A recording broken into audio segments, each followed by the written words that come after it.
Good morning students, welcome to my channel Dreams Make Real.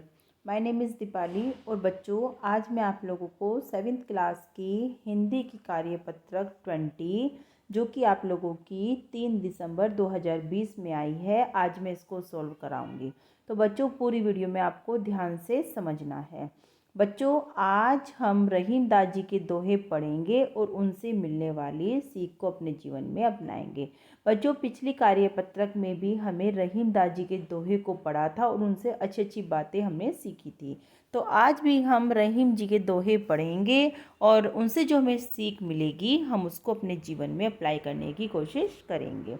तरुवर फल नहीं खात है, सरवर पियत न पान, काहे रहीम प्रकाश हित संपत्ति संचय सुजान।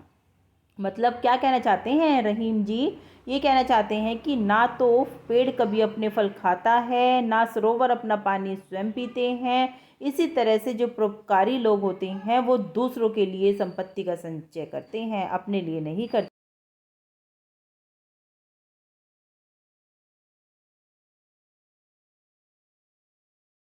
पेड़ अपने फल स्वयं नहीं खाते, सरोवर अपना पानी स्वयं नहीं पीते, उसी प्रकार परोपकारी या सज्जन पुरुष जो होते हैं वो दूसरों की भलाई के लिए, दूसरों के भले के लिए अपने धन को इकट्ठा करते हैं।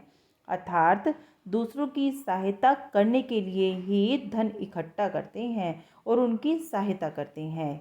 किसकी बात बताई गई है? परोपकारी पुरुष की। जो सज्जन पुरुष होते हैं वो उनका ध्यान हमेशा रहता है कि दूसरों की भलाई करना, दूसरों की सहायता करना।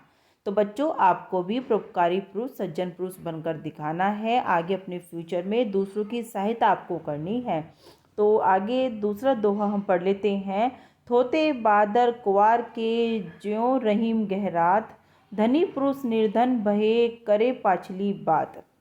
बताया है कि जिस तरह से कवार के महीने में बादल सिर्फ गरजते हैं, बरसते नहीं, उसी प्रकार जब धनी पुरुष निर्धन हो जाते हैं तो वो केवल अपना पिछले दिनों की घमंडी बातें किया करते हैं।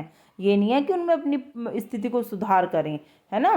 तो रहीम जी घमंडी पुरुषों के बारे में बताते हुए कहते हैं कि जिस प्रकार कुवार के महीने में, जो सितंबर अक्टूबर का महीना माना जाता है, बादल सिर्फ गरजते हैं, कभी बरसते नहीं। कहते हैं ना कि ये बादल गरजने वाले बादल हैं, कभी बरसते नहीं हैं, मतलब झूठ बोला जाता है ना। तो ये कहावत तब अपनाई जाती है कि सिर्फ थोता चना बाजा गाना वो वाला काम होता है कि सिर्फ दिखावा दिखावा होता है, असल में बात कुछ और ही होती है ना। उसी तरह धनी पुरुष निर्धन हो जाते हैं पर वह अपनी संपत्ति के दिनों की सम्मान की बातें, घमंड की बातें ही हमेशा किया करते हैं।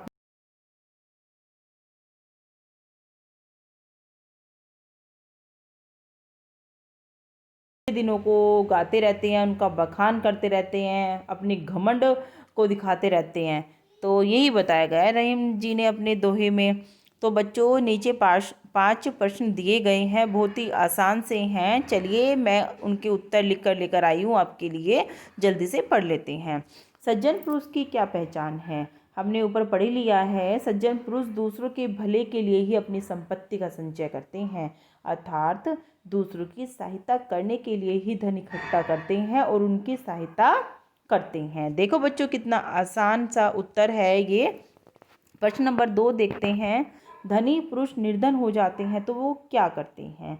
धनी पुरुष जब निर्धन हो जाते हैं, निर्धन का मतलब गरीब से है, जब गरीब हो जाते हैं, उनकी संपत्ति खत्म हो जाती है तो वह अपनी संपत्ति के दिनों की सम्मान की बातें, घमंड की बातें ही किया करते हैं। अपनी वर्तमान स्थिति को सुधारने का प्रयास बिल्कुल भी नहीं करते।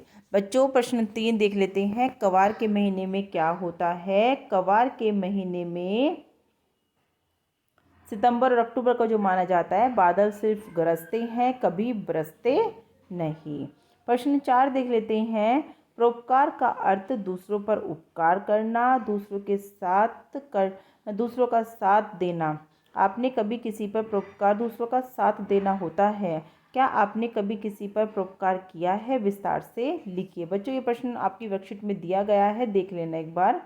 हाँ, मैंने एक बार सड़क पर एक गरीब आदमी जो सर्दी में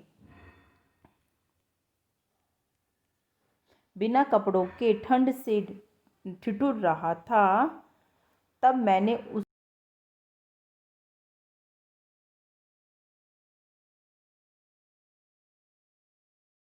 उस व्यक्ति को आएगा बच्चों, उस व्यक्ति को ठंड से बचाया और उसकी सहायता की।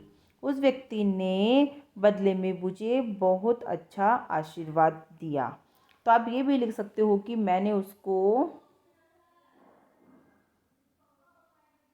गरम चाय पिलाई, अगर वो लिखना है तो, है ना, चाय पिलाई, खाना खिलाया, खाना खिलाया, और बदले में उस व्यक्ति ने मुझे बहुत अच्छा आशीर्वाद दिया।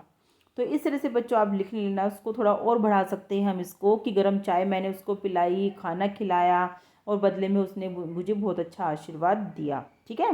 पेड़ शब्द के 3 पर्यायवाची लिखिए। तो बच्चों पेड़ शब्द के 3 पर्यायवाची आपको मैं दे देती हूँ, 4 लिख दिया है मैंने आपके लिए, आप याद कर लेना। वृक्ष, विटप, तरु और पादप, चारों ही पेड़ शब्द के पर्यायवाची बहुत इंपॉर्टेंट है बच्चों, आप लोगों को आने चाहिए, क्योंकि ये एग्जाम में पूछ लिया जाता है कि पेड़ के पर्यायवाची कौन कौन से होते हैं। तो इस तरह से बच्चों बहुत ही आसान प्रश्न 5 दिए गए थे आप लोगों को, जिसके उत्तर मैंने आपको लिख कर दे दिए हैं। बच्चों आप लोग मेरी इस वीडियो की हेल्प से अपनी वर्कशीट को कॉपी में करना और अपनी मैडम को सेंड कर देना। तो बच्चों वीडियो अगर अच्छी लग रही है तो क्या करोगे, वीडियो को लाइक करोगे और साथ ही चैनल को सब्सक्राइब भी करोगे। Thank you.